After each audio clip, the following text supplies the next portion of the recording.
अस्सलाम वालेकुम guys, this is Usman from Tech Talk और आज के इस वीडियो में हम बात करने वाले हैं चाइनीज डिजिटल करेंसी के बारे में, जिसे कि तकरीबन 2 हफ्ते पहले ही चाइना की गवर्नमेंट की तरफ से ऑफिशियली लॉन्च कर दिया गया है। और यहाँ पर मैंने चाइनीज डिजिटल करेंसी ही क्यों कहा, मैंने यहाँ पर क्रिप्टो करेंसी क्यों नहीं कहा। तो डिजिटल करेंसी और क्रिप्टो करेंसी में थोड़ा सा डिफरेंस है। सबसे पहले तो उसे समझ लें। क्रिप्टो करेंसी ब्लॉकचेन टेक्नोलॉजी को यूज करते हुए बनाई जाती है। ये टोटली कंप्यूटराइज होती है, इसकी कोई भी फिजिकल अपीयरेंस नहीं होती, जिसका मतलब यह है कि इसे आप फिजिकली टच नहीं कर सकते। और उसके अलावा ये वॉलेट नाम के एक सॉफ्टवेयर में स्टोर की जाती है। और आजकल मार्केट में बहुत सारी क्रिप्टो करेंसीज मौजूद हैं, जिनमें मोस्ट पॉपुलर बिटकॉइन है, उसके अलावा इथेरियम है, रिपल है, लाइटकॉइन है, और उसके अलावा भाई डोगीकॉइन भी आजकल बहुत ज्यादा पॉपुलर है, क्योंकि एलन मस्क भैया ने इसे रेफर किया था। और क्रिप्टो करेंसी को कोई भी बंदा, कोई भी प्राइवेट ऑर्गेनाइजेशन बना सकती है। फॉर एग्जांपल मैं अपने नाम से क्रिप्टो करेंसी बना सकता हूं मेरी, जो कि खुद की होगी, और इसके लिए मुझे कोई बहुत बड़ा काम करना नहीं पड़ेगा, बल्कि मैं 2 से 3 सॉफ्टवेयर हैं जिनको यूज करते हुए विद इन 2 to 3 मिनट्स में अपनी क्रिप्टो करेंसी खुद से बना लूंगा। और क्रिप्टो करेंसी सिर्फ बना लेना ही काम नहीं है, बल्कि उस क्रिप्टो करेंसी को मार्केट में लाना पड़ता है, उसकी कोई वैल्यू बनानी पड़ती है। और इस मेथड को कहते हैं माइनिंग। माइनिंग के मेथड में बेसिकली होता यह है कि कुछ मैथमेटिकल इक्वेशंस होती हैं, जिनको कंप्यूटराइज वे में सॉल्व किया जाता है, और उसके जरिए आप क्रिप्टो करेंसी को हासिल कर सकते हैं। बट यहां पर जो सबसे बड़ी प्रॉब्लम है ना क्रिप्टो करेंसी की, वो ये है कि ये डिसेंट्रलाइज होती हैं, जिसका मतलब यह है कि ना तो कोई गवर्नमेंट इसे लॉन्च करती है और ना ही कोई भी सेंट्रल बैंक इसे कंट्रोल कर रहा होता है। तो इसका मतलब यह है कि ये जो करेंसी है ये करप्शन के लिए यूज की जा सकती है, ये ब्लैक मनी के लिए यूज की जा सकती है, और यही वो वजह है जिसकी वजह से क्रिप्टो करेंसीज बहुत सारी कंट्रीज में बैन है। इवन अभी पाकिस्तान में भी सारी क्रिप्टो करेंसीज बैन है। तो भाई यहां तक तो थी क्रिप्टो की कहानी। अब अगर बात कर ले डिजिटल करेंसी की, तो डिजिटल करेंसी कोई भी अलग से करेंसी नहीं होती, बल्कि ये पेपर करेंसी की ही डिजिटल फॉर्म होती है। और इसके अगर बैकएंड पे की बात कर लें, तो बैकएंड पर भी यहां पर भी ब्लॉकचेन टेक्नोलॉजी को ही यूज किया जाता है। फॉर एग्जांपल चाइना ने ही अभी तक डिजिटल करेंसी लॉन्च की है, तो ये कोई अलग से करेंसी उन्होंने लॉन्च नहीं की, बल्कि उनकी जो पेपर करेंसी है यान, उसी की ही डिजिटल फॉर्म है। इसलिए इसका नाम भी उन्होंने ई यान रखा है, मींस इलेक्ट्रॉनिक यान। और इस पर चाइना 2014 से काम कर रहा था, और अब फाइनली 2021 में इसे चाइना की तरफ से ऑफिशियली लॉन्च कर दिया गया है। बट अभी के लिए ये सिर्फ चाइना में है, चाइना से बाहर इसे लॉन्च नहीं किया गया, और ना ही ये इसकी चाइना से बाहर आप लेन देन कर सकते हैं। और अगर चाइना में भी बात करें, तो सिर्फ चंद ऐसी कंपनीज और चंद ऐसे स्टोर्स हैं जहां पर ये अभी तक अवेलेबल है, जहां पर आप इसके जरिए कोई भी सेल परचेज कर सकते हैं। मींस के चाइना ने भी इसे अभी के लिए टेस्टिंग पर्पस के लिए लॉन्च किया है कि इसके क्या रिजल्ट्स निकल के आते हैं। और उसके अलावा अगर डिजिटल करेंसी के बेनिफिट्स की बात कर लें, तो यहां पर ये डिसेंट्रलाइज नहीं होती।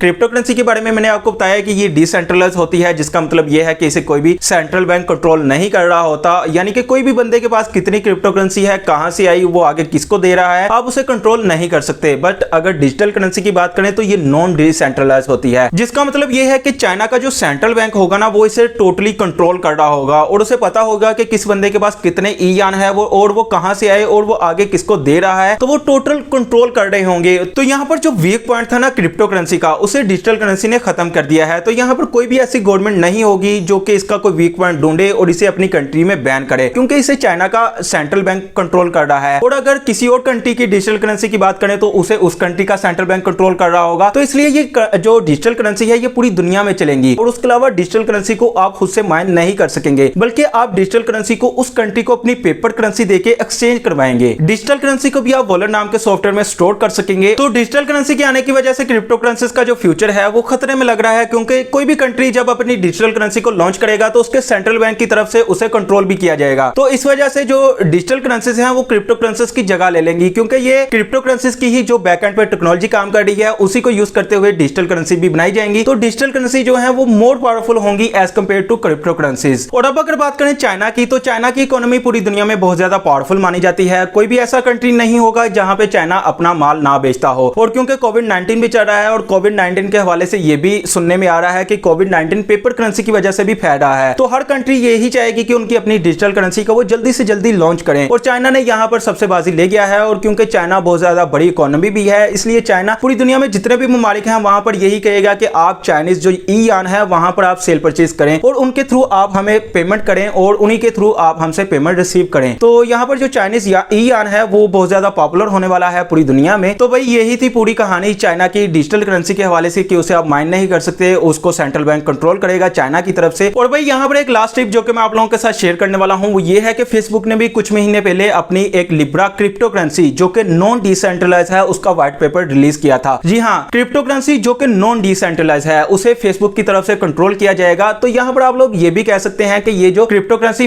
फेसबुक की है ये डिजिटल करेंसी को टक्कर दे सकती है? तो इसका जवाब है नहीं, क्योंकि दुनिया में बहुत सारे ऐसे कंट्रीज हैं जो कि ये मानते हैं। उनमें बहुत सारी कंट्रीज लाइक चाइना और इवन यूरोपियन कंट्रीज भी बहुत सारी हैं जो कि ये मानती हैं कि करेंसी जो है उसे कोई ना कोई कंट्री ही लॉन्च करेगा, उसे कोई भी प्राइवेट ऑर्गेनाइजेशन को लॉन्च नहीं करना चाहिए। तो यहाँ पर जो फेसबुक की करेंसी है ना वो पूरी दुनिया में पॉपुलर नहीं होने वाली। तो भाई ये थी कहानी आज की डिजिटल करेंसी और क्रिप्टो करेंसी के हवाले से। तो आपको ये वीडियो कैसी लगी मुझे नीचे कमेंट बॉक्स में जरूर बताइएगा। तो वीडियो को लाइक कीजिए, चैनल को सब्सक्राइब कीजिए। Thank you for watching. Allah Hafiz.